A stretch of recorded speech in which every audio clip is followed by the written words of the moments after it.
Autoconhecimento não é sobre entender quem você é, mas descobrir quem você pode se tornar. Torna-te quem tu és. Piada interna.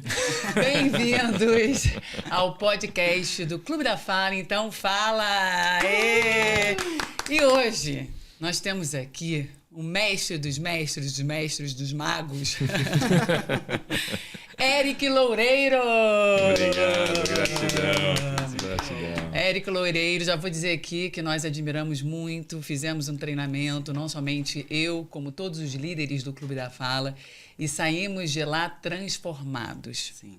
E olha que a gente investe em psicoterapia, em autoconhecimento, trabalhamos com autoconhecimento, mas o que você entrega é absurdamente incrível. Gratidão. E eu fico mais feliz ainda de saber de vocês, que já tem tanta bagagem. Geralmente é isso, quanto mais bagagem a pessoa tem, mais ela enxerga a profundidade no que se apresenta. Impacto, né? Isso E não é só sobre o treinamento, e sim como você entrega o treinamento. Então, assim, aí tá alta o segredo, performance, né? excelência. E é com esse cara que nós vamos falar, um grande profissional, treinador, uma pessoa que fez uma mudança de carreira significativa, né, de executivo, Grande. foi trabalhar com mente inconsciente, treinador internacional, aí está sempre com parcerias enormes, mantém a humildade, isso que é o mais legal de se ver, fala super bem. Olha, a gente trabalha com oratória e o Eric, é impressionante como ele tem várias personas. Como ele quase um saber ator. os segredos, né? Queremos saber os segredos. É quase um ator. Ele consegue representar ali vários papéis enquanto comunicador, extraindo o melhor de si. Então, parabéns, já digo aqui. Obrigado. Gratidão. Uma honra receber isso de vocês. Muito bom. Ainda mais com todo o crivo e alta excelência, alta régua de vocês. Gratidão. E ele fala sobre mente inconsciente, sobre liderança, sobre comunicação, né? Como desenvolver o melhor do outro, extrair a nossa melhor versão, sobre emoções, empreendedorismo, e isso que o nosso podcast vai abordar hoje, com muito prazer. Eric, se apresenta, por favor. Gratidão. Obrigado, Cris. Obrigado, Laila. Obrigado, Thaisa. Obrigado, galera que está aqui ouvindo a gente, galera que está aqui no suporte para que tudo isso possa acontecer. Acima de tudo, eu não sou motivacional, também não sou coach, também não sou psicoterapeuta. Me considero, acima de tudo, um comunicador e um provocador. Um comunicador que traz umas verdades deliciosamente perturbadoras sobre a mente humana, sobretudo sobre a mente inconsciente. E, para mim, o que eu faço, a coisa da mente inconsciente, é uma ferramenta de comunicação. Para mim, vir mais pessoas falam, você trabalha com as emoções, com como as pessoas enxergam a vida. Sim e não. Na verdade, acima de tudo, para mim é a comunicação, porque o que a gente representa de realidade dentro da nossa mente, nas nossas emoções, nos nossos comportamentos, é uma comunicação de duas vias. Uma comunicação para fora e uma comunicação para dentro. Então, eu me considero, acima de tudo, um comunicador. A única coisa é que eu decodifico e recodifico como que a gente se comunica com essa mente inconsciente. Porque é nessa interface de comunicação com a nossa mente que a gente constrói um paraíso emocional ou um caos emocional. E aí vai sentenciar qual que é a qualidade da nossa vida e como é que a gente vai interagir com as pessoas ao redor também. Então, sou, acima de tudo, um provocador que traz comunicações sobre a mente inconsciente. Pra gente descobrir que não está tanto no controle da própria mente quanto imagina estar. É uma ilusão. Mas vamos desmontando a ilusão pouco a pouco, que a gente vive de que está no controle da mente. Mais ou menos. Então, além de comunicador, você é palestrante, empreendedor, pai, marido, Pois esposa linda aqui. Tá aqui. Os filhotes que não estão aqui hoje. Empreendedor, empresário de várias vertentes, na verdade. Também dirijo uma ONG, que é a ONG Elos Humanos. Sou treinador comportamental há quase 15 anos. Agora já mais de 15 anos, aliás, mês passado completou. Já são quase 48 mil pessoas treinadas, Brasil, América Latina e Europa. Hoje eu sou o único treinador brasileiro ao lado do co-criador da programação neurolinguística do John Grinder. São só 7 treinadores. Tem lá um americano, um canadense, italiano, britânico, e tem um brasileiro lá representando o nosso país lá. Estou lá, o único brasileiro na equipe atualmente.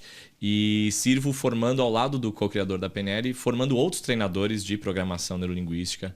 E todo ano, uma vez ao ano, me reúno com ele e a gente vai formar mais gente nesse mundão todo aí.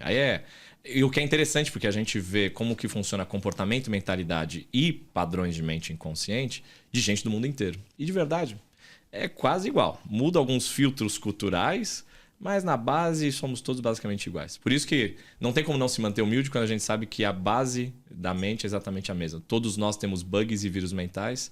Eu só continuo limpando os meus com mais intensidade por causa do meu trabalho. Mas todos nós temos, a gente tem que ir limpando esse processo. E isso, para mim, é programação neurolinguística. Uma forma de limpar algumas programações meio vírus, meio bug que a gente carrega ao longo da jornada. Então, estou nessa jornada já treinando muita gente em cursos, formações, treinamentos, as experiências que vocês já viveram aí um tanto, enfim. Minha vida há 15 anos, aquela loucura é minha vida há 15 anos. Maravilhoso. A gente fez algo. Você dorme? Você dorme em algum momento? Vez ou outra. De vez em quando, né? Quando dá.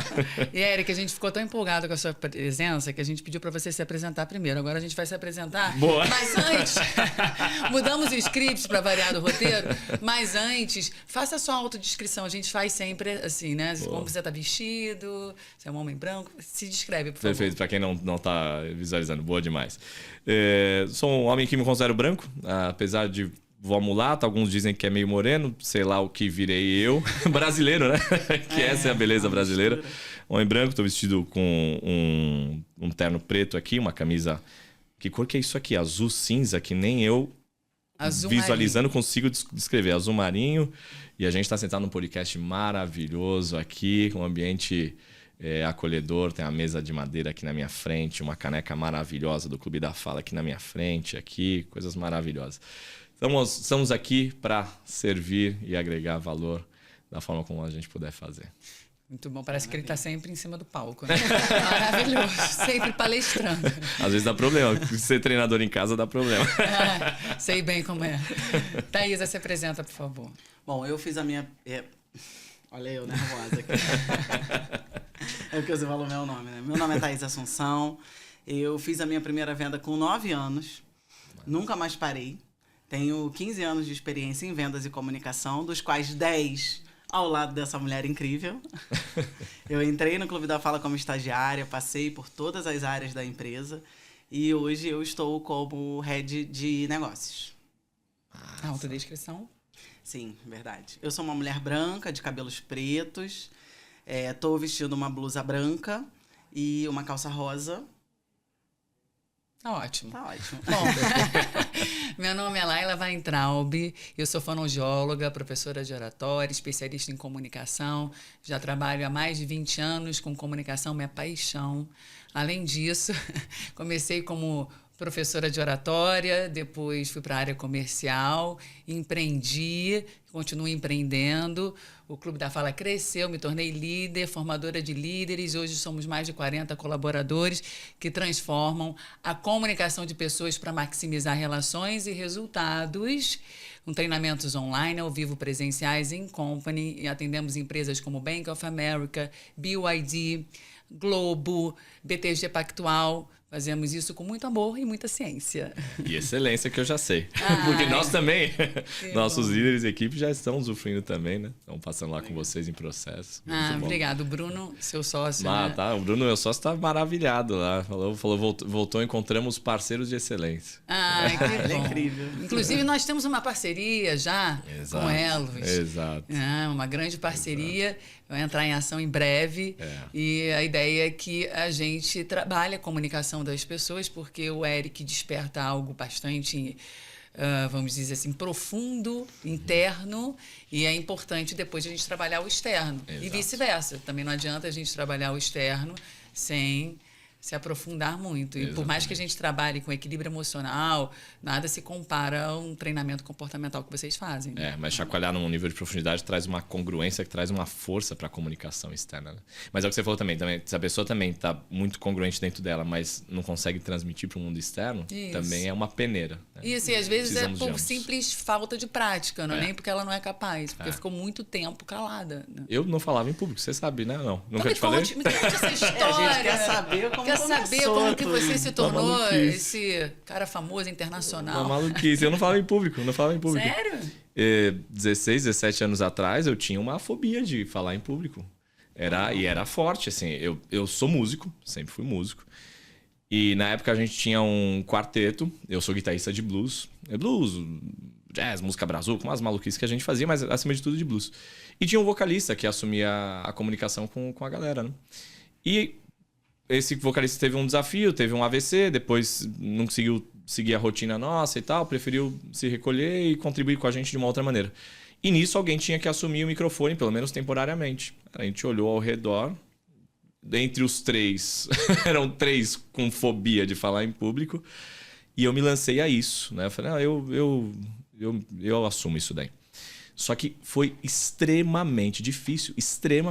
Eu não conseguia abrir falando, não conseguia abrir o show cantando. Aí a gente começou a montar todo um pandemônio de acessórios para que eu conseguisse conduzir um show minimamente. Então a primeira música tinha que ser um instrumental, tinha toda uma sequência para eu conseguir ir quebrando o gelo e dessensibilizando toda aquela reação exagerada que eu tinha de falar em público, que hoje eu enxergo que não é nem de falar em público, é de falhar em público, né? Eu tinha aquele receio todo. E aí eu tinha que criar todo um pandemônio para que o Eric conseguisse subir no palco e falar na frente da galera. Mas nunca que eu ia imaginar que eu ia virar treinador, palestrante, que ia aparecer na frente de milhares de pessoas, 6.500 pessoas, 8.000 pessoas. Nunca ia imaginar isso. Se alguém naquela época falasse, Eric, você vai virar um treinador e palestrante de uma galera. Nunca ia imaginar isso. Eu falava, eu não. O mais rápido possível que alguém puder assumir esse microfone, eu volto pro fundo do palco, eu e a minha guitarrinha, e seguirei lá até o resto da vida. Mas aí ali começou a trazer à tona uma limitação minha, né? E aí pouco tempo depois, 1 ano e meio, 2 anos depois, eu conheci a tal da programação neurolinguística. Tinha quebrado a clavícula, eu era um executivo, além de músico, eu era um executivo, oficialmente um executivo, né? Nas horas vagas do músico.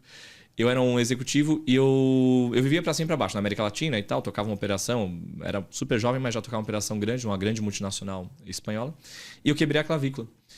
E aí eu fiquei de molho um tempo. Aí me convidaram a fazer um treinamento lá de desenvolvimento pessoal e tal. Eu fui. E aí lá falava-se um pouco de programação neurolinguística, mas bem pouquinho. Eu não entendi ainda o que era aquilo. Depois eu fui entender que é como é que funcionam as lógicas da nossa mente inconsciente, aquela coisa toda. Depois que eu fui entender isso. Eu falei, cara, isso daqui podia ser meu ofício, porque quando eu era adolescente, adorava ler filosofia, psicologia. E eu virei executivo por dinheiro, facilidade, trabalho e tal. Eu falei, cara, começou a voltar aquela paixão da filosofia, da psicologia, da mente humana. E eu via que na programação neurolinguística tinha um quê de arte também, sabe?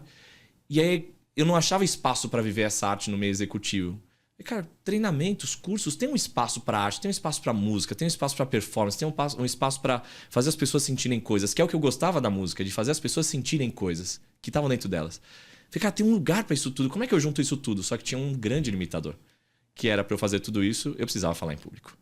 Então, minha primeira aplicação de tudo isso minha primeira obsessão foi aprender a falar em público. Eu falei, aqui dentro tem todo um sonho, mas eu tô trancado dentro de mim mesmo e eu não consigo colocar essa comunicação para fora. Como é que eu dou vazão para isso para fora?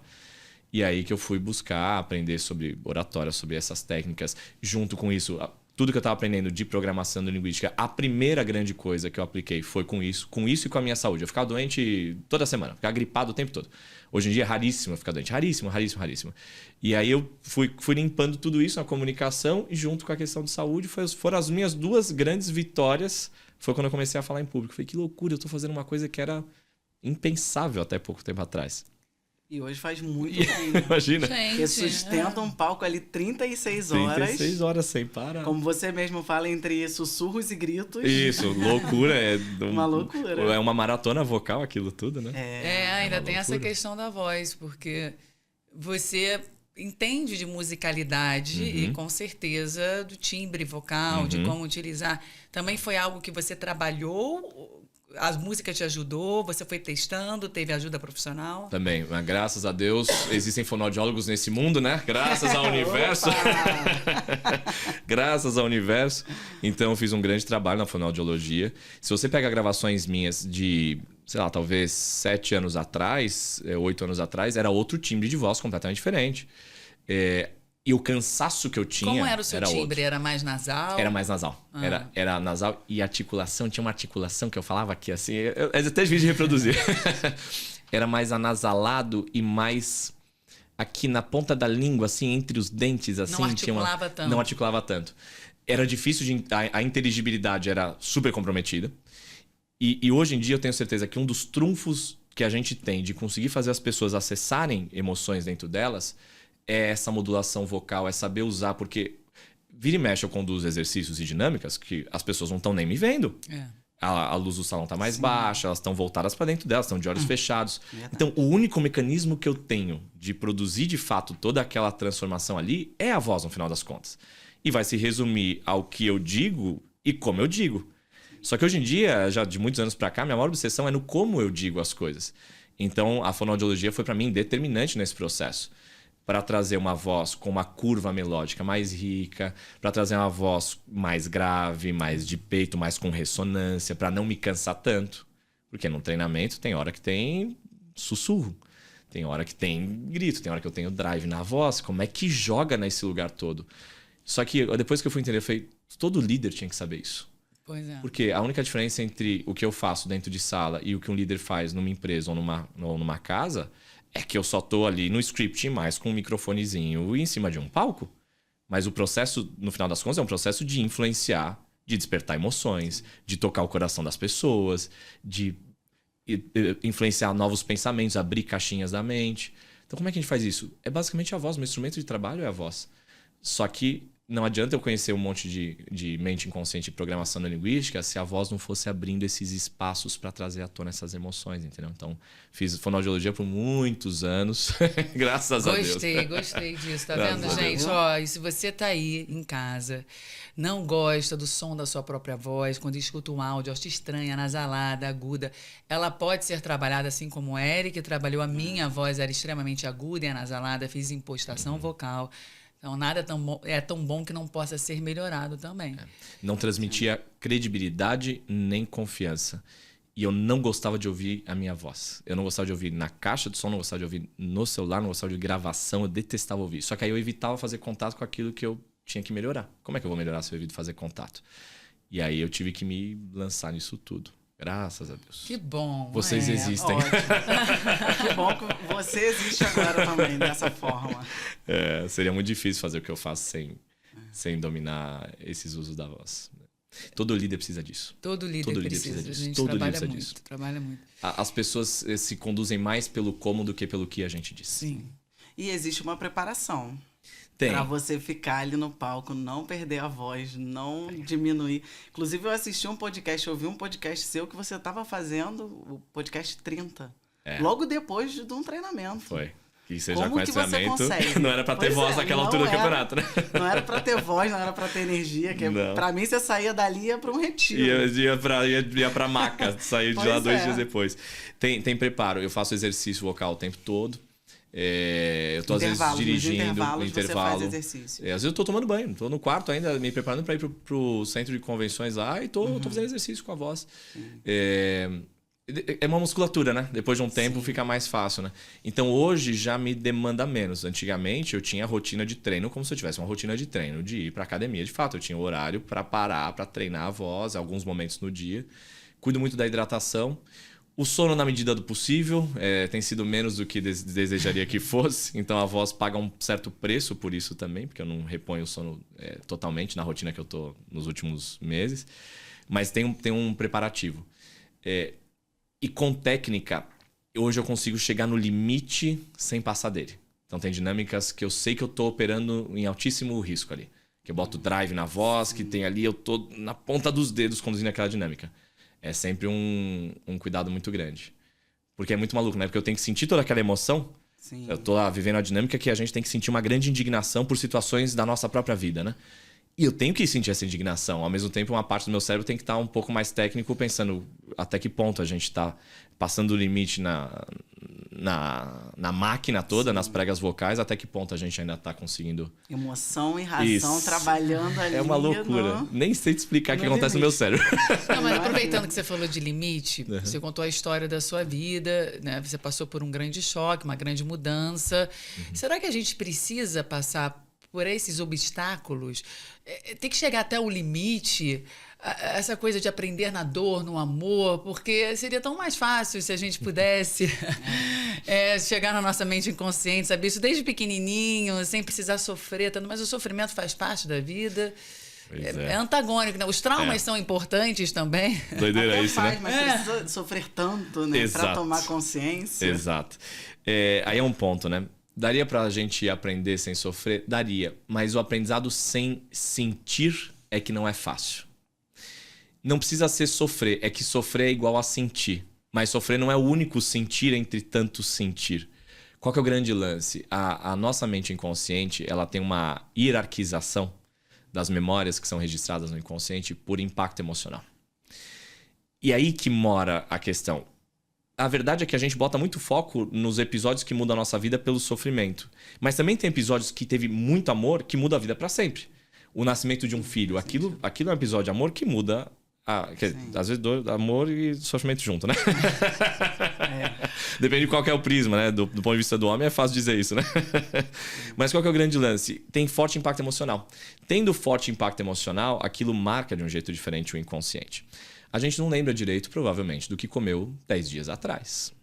Não é fácil. Vocês devem até pensar almoço ou jantar. Eu não lembro do que comi ontem. Pode escolher até almoço e jantar.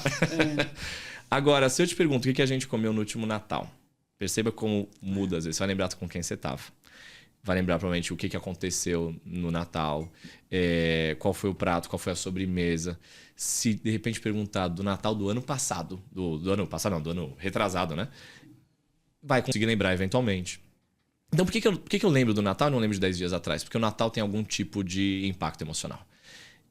Mesmo que a pessoa não goste do Natal, impacto emocional. A pessoa gosta, ama o Natal, impacto emocional. Gosto.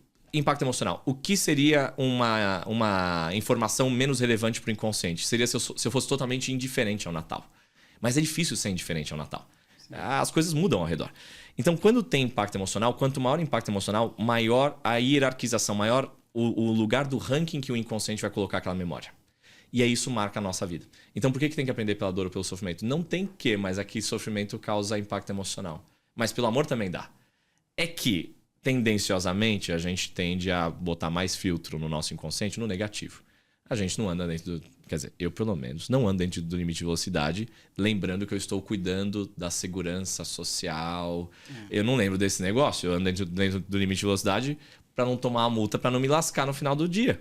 A gente não necessariamente vai recolher imposto de renda para se lembrar, nossa, estou recolhendo imposto de renda para manter todas as conformidades sociais, o bem-estar social. Na hora você não lembra disso. Fala, puta, tem que mandar o imposto de renda. Senão vai estourar o prazo, o leão vai comer, vai cair na malha fina e vai dar ruim. A gente se move muito mais por isso que o filtro é mais aberto. Mas de verdade, o fator determinante para essa programação mais forte no inconsciente é ter forte impacto emocional. E se for ver de verdade, nossa vida é moldada, assim, fortemente moldada por 6, 7, 8, 10 episódios mais impactantes. Todos eles com forte impacto emocional. O resto é meio que derivado desses episódios. Então, um episódio muito marcante, ele gera uma decisão que depois a gente às vezes sustenta aquela decisão por anos. Então, no final das contas, se a gente fosse olhar, a vida meio que se resume, se fosse sintetizar, onde que minha vida mudou? Outro episódio de forte impacto emocional. Às vezes as pessoas perguntam, Eric, vocês prometem grandes mudanças em pouquíssimo tempo. A verdade é que a gente opera com folga, cara. Porque grandes mudanças na vida de qualquer ser humano é feita em uma fração de segundo. Quantas palestras a gente tem que assistir para botar a mão na panela quente e aprender que o fogo queima? É uma experiência com forte impacto emocional e muda todo o resto. É um acidente de carro, é um primeiro beijo, é um nascimento de um filho, é um episódio de forte impacto emocional. O resto é derivação daquilo. Verdade. Né? E você falou de algo que me chamou a atenção. Que você ficava doente com frequência, resfriado, direto. E trabalhou isso. Uhum. E aí, eu não sei, é claro que eu faço isso inconscientemente, mas eu tenho uma máxima na minha cabeça que eu não posso ficar doente. E fala disso. Não posso parar. Não posso ficar doente. Aí quando vem, eu tô querendo ficar gripada, eu falo, sai de mim essa gripe, sai, não me pertence. Fazer um exorcismo. Tipo assim, não posso ficar, tem que continuar, vambora. Não, é só um resfriadinho leve, vou continuar trabalhando. E não é que funciona, tem funcionado. É isso, se reprograma. É isso. Porque eu vi meu pai falando a vida inteira, ele para prover uma família de 7 filhos, ele tinha que trabalhar sem parar. E ele repetia isso com frequência, não posso ficar doente.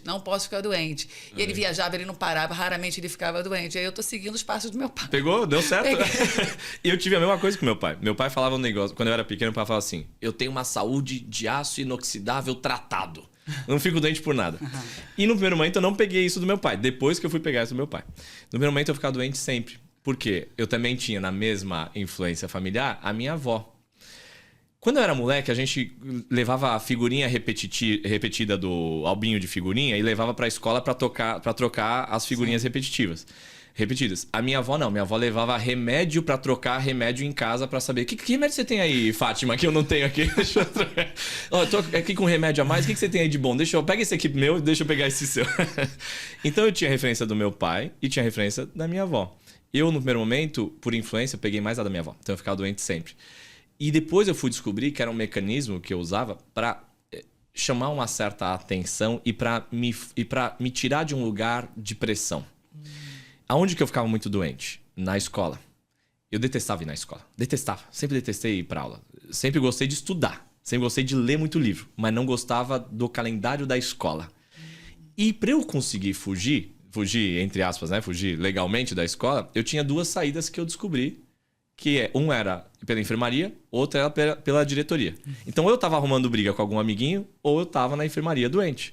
E ir pra enfermaria doente era maravilhoso. Eu saía mais cedo da escola.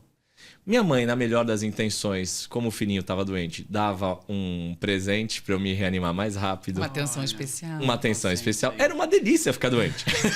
Ah, entendi. Era uma delícia. E o inconsciente nosso opera desse jeito. É estímulo e resposta, estímulo e resposta, estímulo e resposta. O meu inconsciente criou uma equivalência de que, cara, ficar doente não é tão ruim assim. Traz uns ganhozinhos secundários bons. Eu não tinha consciência disso. Eu fui ter consciência disso quando eu fui estudar a mente inconsciente. As lógicas da mente inconsciente. Mas aí acabou que eu fiquei adulto e o comportamento permaneceu. E depois, olhando pra trás, eu percebi que todo episódio que eu tava um pouquinho mais querendo atenção, e pra mim existia uma equivalência entre atenção e amor, que não é verdadeira. Porque a gente pode dar atenção pra quem não ama. Porque uma questão contextual, tem que dar atenção, você tem que receber aqui uma pessoa, você detesta a pessoa, mas você tem que dar atenção. Não tem correlação entre amor e atenção. Ou você pode estar correndo, não consegue dar atenção para um filho, para alguém que ama, mas você ama aquela pessoa. Então, atenção e amor são 2 coisas totalmente diferentes, né? Sim. Posso dar atenção para alguém que eu amo, posso dar atenção para alguém que eu não amo, posso não dar atenção para alguém que eu amo, posso não dar atenção para alguém que eu não amo. Não tem a menor equivalência direta entre as 2 coisas. Mas eu tinha esse negócio. Mas a gente compara um Compara. com o outro. Né? E eu queria atenção, ficava doente, aquilo me trazia esse gatilho. E aí, depois de um tempo, quando eu tomei consciência disso, eu falei, cara, mas isso me traz tanto dano.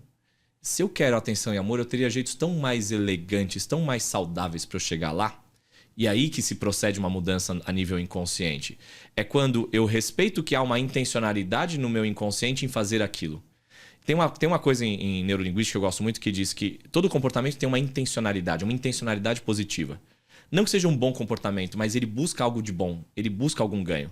Ainda que ele possa trazer, em consequência, algo indesejado, uma consequência ruim.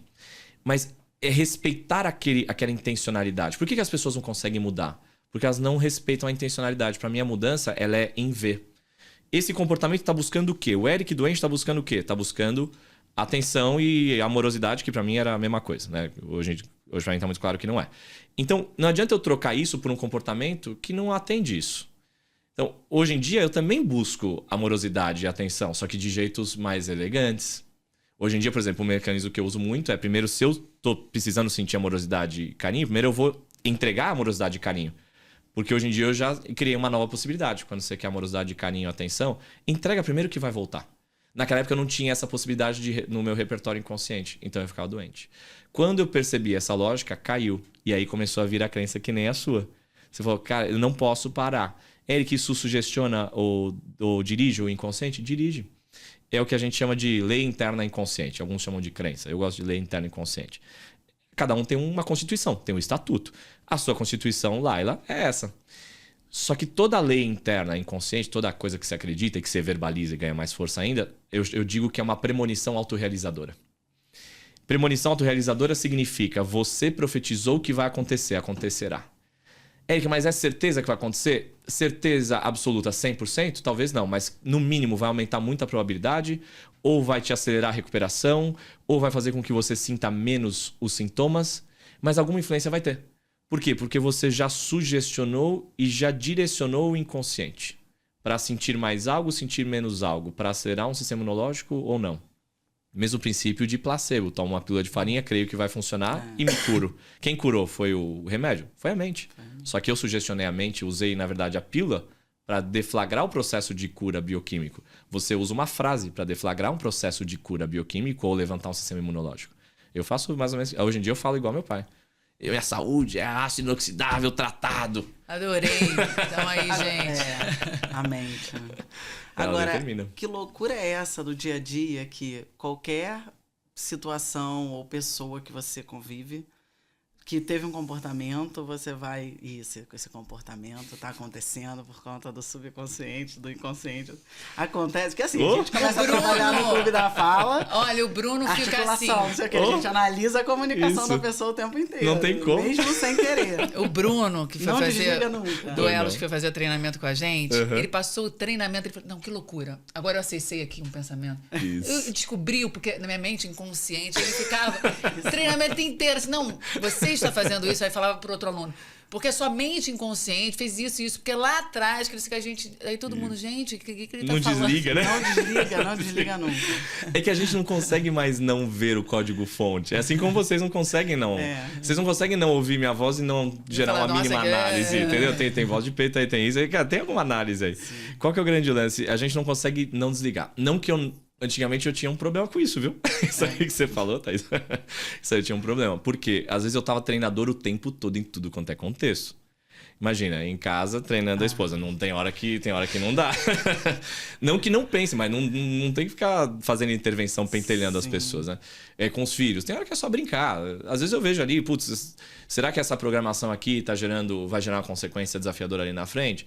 Sim, mas tem hora que tem que deixar solto, porque também senão não flui nada. É um laboratório, então. Uma delícia, mas uma delícia das melhores.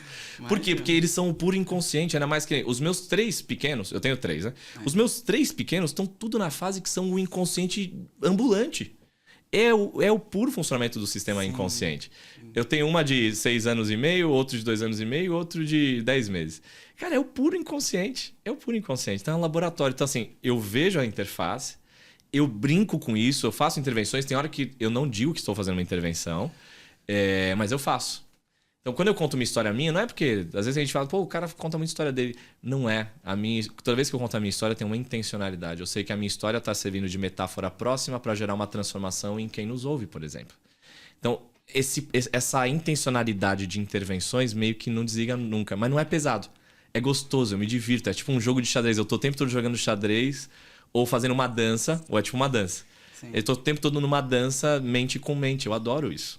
O Dudu, nosso do meio, tava com uma fobiazinha de água. Ele tava reagindo muito exagerado a banho no chuveiro. Quando era banho na banheira, tá tudo bem. Banho no chuveiro, ele tava incomodado. E eu não sei de onde que surgiu isso, mas não importa saber.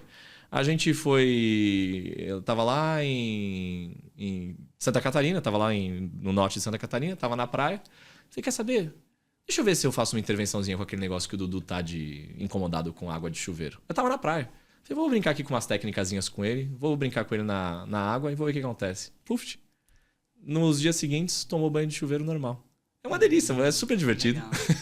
Gente, e se não desse, eu faria outra intervenção. Né? Não fica, é gostoso. Ai, cara chato, vem de novo com esse negócio de papo do inconsciente. Isso, né? mas esse é o lance, é como embala. Filhos, né? Isso, é como embala. É que se eu viesse com uma abordagem meio...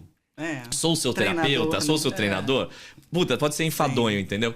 Mas pra mim, a beleza de fazer as intervenções é quando elas não têm cara de intervenções. É verdade. É quando elas têm cara de... Tô contando um caos. Estamos aqui batendo papo. Quem disse que já não tá rolando 1 zilhão de intervenções no segundo plano? De quem nos ouve. A pessoa que nos ouve tá ouvindo consciente e inconscientemente. Isso tem a ver com persuasão, com influência. Sim. Não é quando Total. você... Liderança. Isso. Não é você dizer, tem que fazer isso. Você pode influenciar positivamente por meio dos recursos lúdicos na comunicação. Você influenciando positivamente, seguindo de exemplo. Isso é muito mais elegante, com os filhos, né? E com os filhos, eles precisam acreditar que estão no controle. Isso. Então... E pode ter cara de brincadeira, pode ter cara de conversa, pode ter cara de contação de história, pode ter cara de relato. Tudo influencia, é influenciável, né? Quando eu consigo fazer isso da forma mais elegante, divertida possível e que o outro tem a sensação de que o não está sendo controlado ou tá rolando uma intervenção, de que é uma dança. É muito mais legal. A minha meta é fazer intervenções que nunca pareçam intervenções. Ótimo. Agora, é curioso você dizer que não precisa saber a origem. Para mim, precisava. Para você poder fazia uma intervenção, você precisa... Que o Bruno fala muito assim. Mas o processo A gente pode terapêutico, ter, a não. psicoterapia fala isso, né? Você saber a causa. Pode ter ou pode não ter. Na programação linguística, para nós, não precisa necessariamente. Para nós, o que acontece? Há uma correlação entre as memórias. A gente já estão lá no mesmo cesto, né? Estão lá dentro de um cestinho, um Gestalt, um cestinho, onde as memórias estão correlacionadas. Quando eu mexo com uma memória que tem correlação com outra, já gera influência em outra. Por quê? Porque nós temos padrões. Por exemplo, o padrão de... Sei lá, nós temos padrões de tomar banho, por exemplo, ensaboar o corpo na mesma sequência, o padrão de vestir um calçado na mesma sequência. A gente tem alguns padrões. Então, quando a gente, sei lá, tem uma reação exagerada de gritar com o filho, aquele padrão não nasceu com aquele filho, com aquela birra. Já era um padrão que vinha de outros lugares. E às vezes aquele padrão foi adquirido quando você nem executava a ação. Às vezes o padrão de gritar com o filho nasceu quando você tinha o padrão de ouvir grito em casa. Então, quando eu mexo em um episódio, ele automaticamente gera influência em outros episódios. Em neurolinguística, a gente diz que não precisa lidar com o conteúdo, a gente precisa lidar muito mais com a forma. Forma o que é? Pensamentos, imagens, sons, sensações que a gente representa dentro da gente. Então, quando o Dudu tá lá com uma reação exagerada a uma aguinha de chuveiro, eu sei que dentro dele alguma sensação tá exagerada, alguma imagem tá exagerada, alguma voz, algum som tá exagerado, de um jeito que tá desfavorável a ele. Eu não tenho que lembrar, foi naquele dia que aconteceu tal coisa, que a gente estava tomando banho, lá naquela viagem. E o que eu faço com isso? Eu posso fazer toda uma intervenção psicoterapêutica, mas não necessariamente eu preciso. Eu posso só mexer na representação ao invés de mexer no que aconteceu de fato. Porque, na verdade, a gente... Posso dizer um negócio perturbador? Claro, É que, na verdade... Adoramos. Um dos assuntos que a gente... temas que a gente trabalha no Clube da Fala é a argumentação sob pressão. Mais conhecido como porradoterapia. Isso aí. Funciona bem. Funciona. Para algumas pessoas funciona bem. De verdade, tudo que nós temos na nossa mente são ilusões. Eu tenho uma frase que ela é deliciosamente perturbadora que diz que toda a realidade é uma ilusão. Porque é uma ilusão eu achar que se eu lembro daquele episódio de foi aquele dia, naquela viagem que o Dudu tomou banho, que ele teve essa reação meio exagerada. Tá, mas a forma dele representar aquele dia já não é mais a mesma. Porque quando a gente lembra de um episódio da nossa vida, duvido que cada vírgula do que a gente descreve é do jeitinho que aconteceu. Há uma licença poética dentro da nossa mente quando a gente decodifica a realidade dentro da nossa mente. Nós não acessamos a realidade diretamente. Nós não sabemos o que é a realidade diretamente. Eric, como assim não? Esse podcast aqui que nós estamos gravando, cada um de nós está fazendo uma redução da realidade. A realidade seria isso aqui, ó, a mesa, a caneca, o microfone. Mas, de verdade, eu posso ver o microfone. Mas quando eu vejo o microfone, quando eu vejo a caneca, quando eu vejo a mesa, eu posso ouvir as frases ditas. Mas quando eu ouço isso, na verdade, é um estímulo externo que vira fisiológico, mas tem um filtro fisiológico. Por quê? Eu vejo algo, tem uma explosão química, vira um sinal elétrico, vai ser reproduzido de novo no meu córtex visual aqui atrás do meu cérebro e vai virar só uma projeção da imagem. A partir daí, essa projeção já está com um monte de distorções, eu tenho que interpretar isso. Então eu já não estou mais lidando com a realidade, eu estou lidando com uma imagem que virou um sinal elétrico, que virou uma reprodução da imagem na minha cabeça e que foi reinterpretada, cheia de distorções. Que eu estou carregando aqui significados meus do passado. Quando eu olho aqui e falo, que lugar bonito, que gostoso o podcast. Tá cheio de distorção. Para alguns vão falar, não, mas que estúdio escuro. Quem não tem oportunidade de visualizar aqui, é um estúdio cinza, preto, etc e tal. No meu mapa de mundo, é bonito. Para alguns não. Mas a imagem é a mesma que os olhos estão explodindo quimicamente. Só que a interpretação da imagem é outra. Quando alguém ouve o que a gente está dizendo aqui, há uma onda acústica que está trafegando, sabe-se por qual alto-falante que a pessoa está ouvindo isso, mas está chegando aqui no ouvido dela, está chacoalhando aí o martelinho, a estrutura óssea, mas no final das contas é um processo mecânico até. Esse processo mecânico chacoalha lá, as células ciliadas e tal, vira um sinal elétrico, vai reproduzir um som na cabeça da pessoa, mas esse som requer interpretação. E o que eu chamo de realidade só acontece depois desse ponto da interpretação. Até então, é só som. Se nós não falássemos português, ou quem nos ouve não fala português, é só som. Não tem conteúdo. Então é muito mais importante modificar em neurolinguística a representação desse som. Nossa, que voz ríspida. Nossa, que voz assim. Nossa, que voz aveludada. É só a forma como eu interpreto o som, porque som é som. Som não tem conotação de nada. A imagem não tem conotação de nada. A sensação não tem conotação de nada. Se é bom, ruim, adequado, inadequado, machuca, favorece, requer interpretação. Então é nesse lugar das interpretações que a gente mexe. Ah, deixa eu lembrar quando é que o Dudu começou a ter esse episódio. Tá, a gente já está lidando com a interpretação do episódio. Já que é interpretação por interpretação, vamos nos ocupar de reinterpretar. Ah, mas tem que voltar naquele episódio? Se eu reinterpretar um episódio parecido com aquele, vai reinterpretar aquele episódio. Eu fiz um que a gente chama de reimprint, uma técnica, né? Na praia. Não precisei de chuveiro. Eu usei água como algum elemento de analogia, mas poderia ter feito sem sequer ter água na cena. Poderia ter feito só na imaginação, porque se o inconsciente imagina, ele já está vivendo. Se eu imagino que eu estou tendo pesadelo, não me acelera o coração, o meu corpo reage àquilo como se fosse realidade. Eu não preciso viver para imaginar. Quem tem medo de falar em público, por exemplo, a pessoa sabe que vai ter algum desafio, já ela começa a sentir meses Só de imaginar, exato. O coração acelera, mas cadê a plateia? Não tem plateia. Tem, na imaginação. E ao ter na imaginação, já tem. Sim. O imaginário e o real, ele é confuso no inconsciente. Ele é tudo igual. Que é maravilhoso, dá poder de criação. Essa imaginação, ao mesmo tempo, quando eu concebo um sonho de tão concreto e real, eu já estou vivendo aquele sonho. Isso traz uma força, uma concretude. Mas esse é o bom uso da imaginação. Quantas vezes a gente usa a imaginação de uma forma destrutiva? A maior parte das vezes que a gente imagina que algo de ruim vai acontecer. Às vezes perde uma noite de sono. Um líder, um empresário, perde uma noite de sono que como é que eu vou fazer para pagar as contas? Aí ele tá sofrendo pra caraca, mas ainda não chegou o problema de fato. Aí, via de regra, quando chegaria o problema, nem é tão grave assim o problema. Nem sofre tanto. Nem sofre tanto. Só que sofreu na imaginação. Não no campo real, né? Real, entre aspas, sofreu na imaginação, que é a realidade. Porque tá dentro da mente. Então, esse é o segredo de transformar a crise em oportunidades. Muito bom. Agora, você fala de que cada um tem, e a PNL fala isso, né? A mapa não é território, cada um tem seu jeito de pensar, de agir, a sua história de vida. E na questão da comunicação, a gente fala no Clube da Fala que comunicação não é o que eu digo, e sim o que o outro entende, o que o outro interpreta.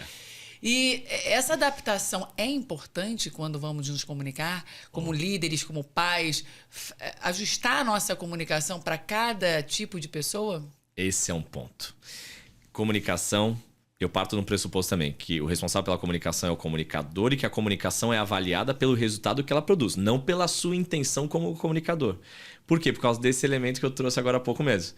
Porque se eu sei que o que eu estou comunicando, produzindo de comunicação ainda vai ser interpretado na mente do outro, e cada um tem um mapa de mundo, cada um tem um banco de dados, pode levar para qualquer lado, então o que eu vou usar como parâmetro da comunicação é qual resposta eu tive ao momento que a comunicação foi interpretada dentro da mente dele. E aí eu observo qual é a resposta que eu tenho. Porque não adianta eu ter a melhor das intenções, eu fui super assertivo e o cara fala, você foi autoritário. Porque dentro do mapa dele, quando começou a rolar esse filtro, gerou um banco de dados de autoritarismo. Aí eu penso, ou eu fico dando porrada no mapa dele, você que é melindroso, você que é um frouxo. Ou eu penso, cara, o que eu posso comunicar? Já sei que lá no filtro tem uma tendência ao cara levar para o autoritarismo. Então, o que eu posso ajustar na minha comunicação, eu como um sujeito flexível, e quanto mais flexível, quanto mais repertório eu tiver na comunicação, mais habilidoso eu me torno, porque eu desvio dessas pedras do caminho. Ou eu fico chutando a pedra, xingando o outro, reclamando do outro, ou eu desvio da pedra.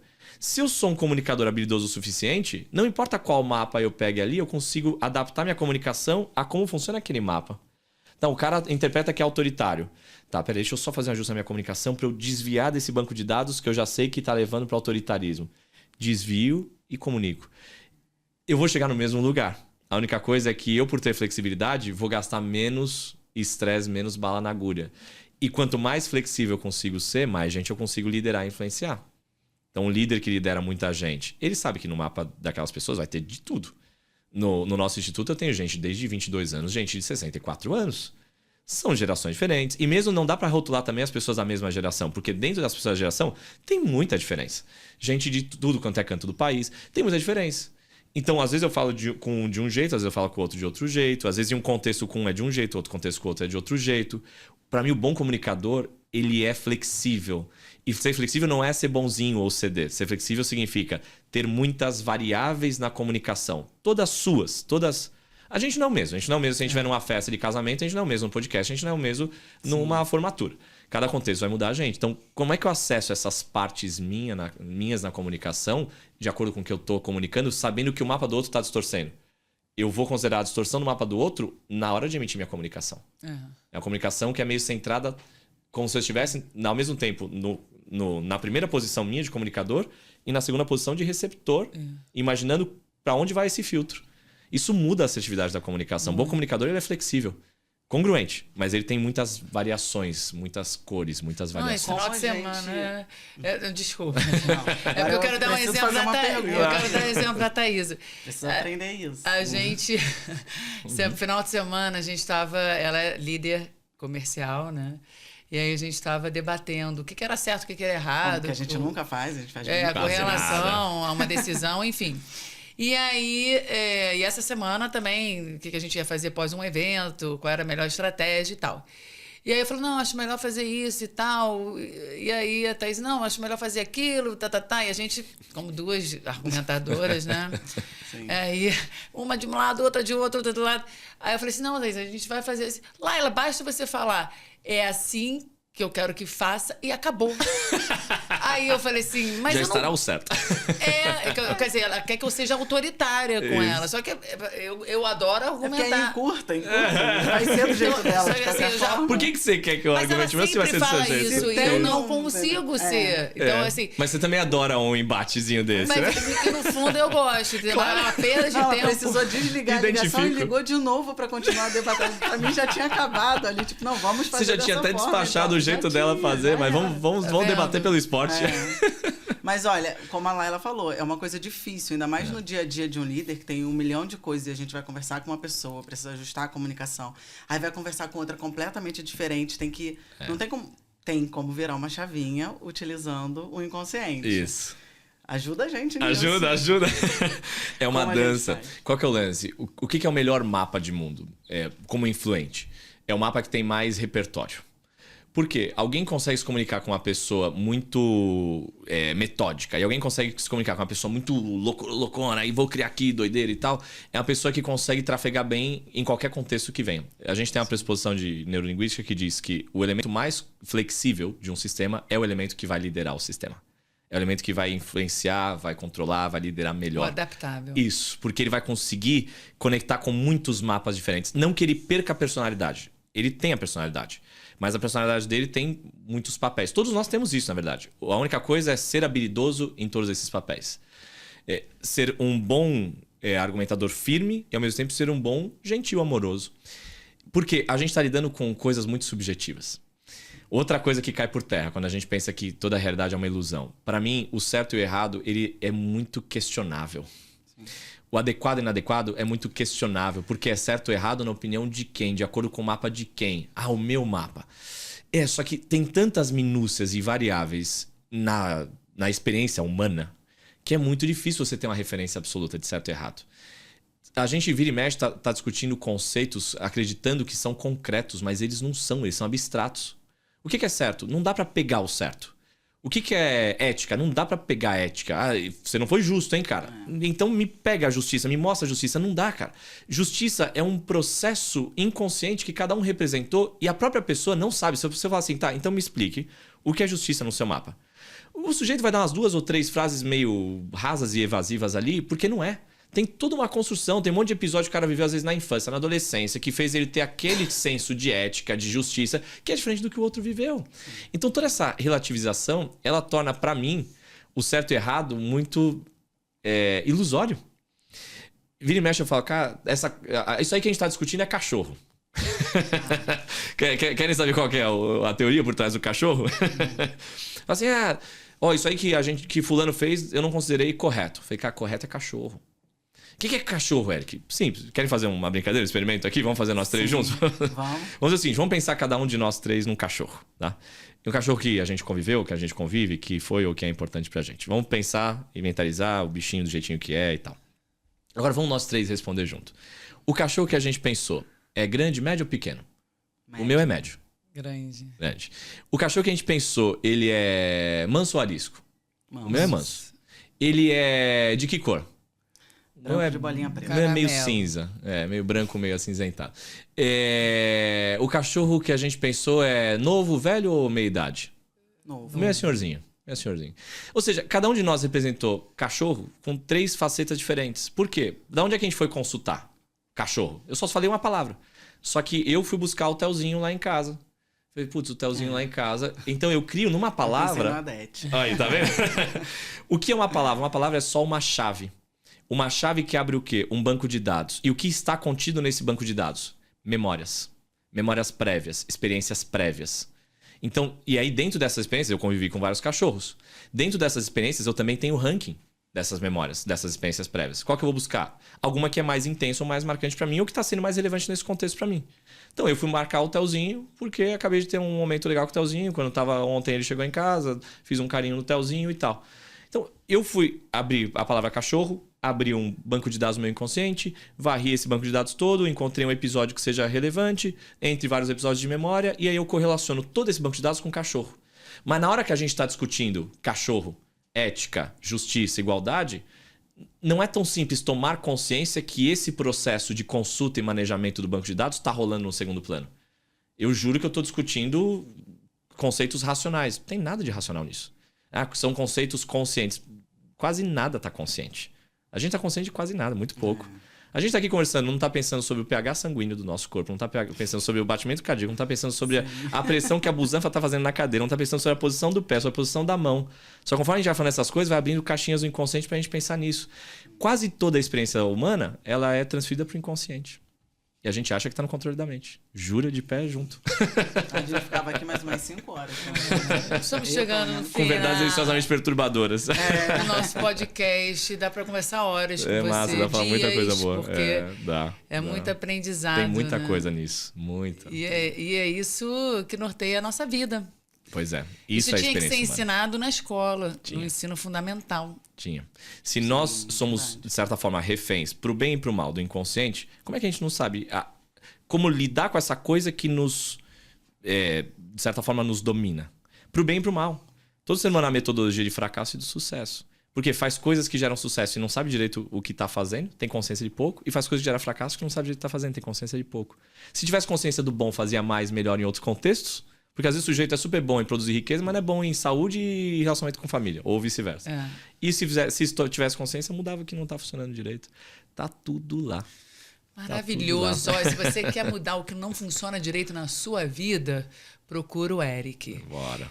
O Elos. E se você quer aperfeiçoar a sua comunicação para falar num podcast como esse, em cima dos palcos, para você conseguir influenciar positivamente as pessoas, argumentar como a gente gosta. Procure o Clube da Fala. A gente tem vários tipos de treinamentos individuais, em grupo, pessoa física, pessoa jurídica. Estamos com sede em São Paulo. Aê! Chegamos com o nosso demais. curso aqui em São Paulo. Parabéns. E obrigada pelas parcerias. Obrigada, Eric, de coração. Como é importante esse poder que a gente tem, né? Dos amigos, das parcerias, do apoio, da união, da reciprocidade. Isso é o que tem mais de importante na vida, né? Somos parceiros de missão, só usamos mecanismos diferentes e absolutamente complementares. Parceiros de missão de igual excelência. Muito importante. E você tem isso na sua essência. Parabéns. Gratidão. E obrigado a vocês também, tem a mesma coisa. E eu quero agradecer do fundo do coração o trabalho de vocês, porque não adianta um líder ou alguém ter algo de tão bom dentro do coração, uma mensagem tão legal. Pô, é legal a gente pensar sobre essas coisas que a gente pensou hoje, né? Mas a verdade é que se eu não tivesse destravado com um trabalho como o que vocês fazem, eu não teria como fazer o que eu faço. Então, imagina se todos esses pensamentos ficassem só dentro da nossa cabeça e não pudessem tornar comum, comunicar e ajudar o outro a ter um insight, um entendimento que vai ajudar outra pessoa, uma empresa, uma família, um grupo de líderes. Então, todo líder ou todo mundo que tem algo de bom dentro de si, e todo ser humano tem algo de muito bom dentro de si, tem que ser bom de comunicação. Comunicação é o poder. Para mim, eu sou encantado pelo poder da comunicação, porque é o jeito que a minha missão acontece na vida. Senão, imagina, ia ser só pensamento. Olha que coisa triste, se eu fosse pro túmulo e levasse só esses pensamentos comigo. Só que a minha comunicação já formou vários treinadores, estão formando outras pessoas, Então, gratidão. A missão de vocês é um amplificador de muitas missões pelo mundo. Que a gente possa contar muitos anos com a missão de vocês. Que seja nesses 10 anos, eu ouvi muito a Laila falando sobre o que adianta um baú de tesouro perdido trancado no fundo do mar. É justamente vocês o que você destrancam falou. E amplificam ainda. Porque além de destrancar, ainda é dar vazão, dar amplitude. Eu não teria como alcançar quantas pessoas eu estou alcançando se eu não conseguisse dominar princípios de comunicação. Que não são só de PNL. são de comunicação. Eu tenho grandes parceiros de missão meus que estão passando dificuldade e estão alcançando poucas vidas. E de verdade, a grande diferença entre o que eu faço e eles é que eu devotei muito tempo e energia à comunicação. E eles... só a técnica. A técnica ela é importante, mas ela pode amplificar 2 decibéis ou 1 milhão de decibéis para alcançar o mundo, entendeu? Um líder tem a mesma coisa. Nossa, depois dessa fala espetacular, esse Então, parceiro gratidão. que salva vidas, eu diria assim, é ele que exato. salva vidas, o Exato. Elos. É um instituto espetacular, eles têm vários tipos de treinamentos. Obrigada. Obrigado. Aproveita para falar do Elos, como que faz para Eu se estarei encontrar lá em vocês. agosto. Eu e meu marido. Vocês vão Estamos amar ansiosíssimos a pelo dois. trilogia. É maravilhosa a trilogia. Nós temos experiências, são cursos, treinamentos, formações. Mas, acima de tudo, são experiências. Porque o que a gente vive lá é até difícil de botar em palavras, né? Que transformam e reprogramam a mente inconsciente. Transformam, reprogramam e dão vazão para que esse inconsciente possa assumir mais o protagonismo, que aí vem o nosso melhor, na verdade. E aí vem também a possibilidade de reprogramar coisas que a gente queira. Então, quem quiser saber mais, me procura no Instagram lá, Eric com CK_Loureiro. Lá eu solto uns conteúdos deliciosamente perturbadores e vai ser bom demais contribuir. Vai ser bom demais. Obrigada, Valeu, Eric. gratidão. querido. Obrigada. Obrigado. Muito bom. Encerramos aqui mais um Então Fala. Aproveita para seguir a gente no YouTube. A cada 15 dias, terça-feira, vai ao ar um episódio falando sobre liderança, sobre mente inconsciente, sobre comunicação de alta performance. Tudo isso para extrair o melhor do ser humano, para a gente poder se relacionar melhor, se comunicar melhor, fazer a diferença na vida das pessoas. E essa é a nossa missão. Obrigada. Obrigada mais uma vez. Obrigado, e Thaís. até Obrigado. o próximo episódio. Tchau. Tchau.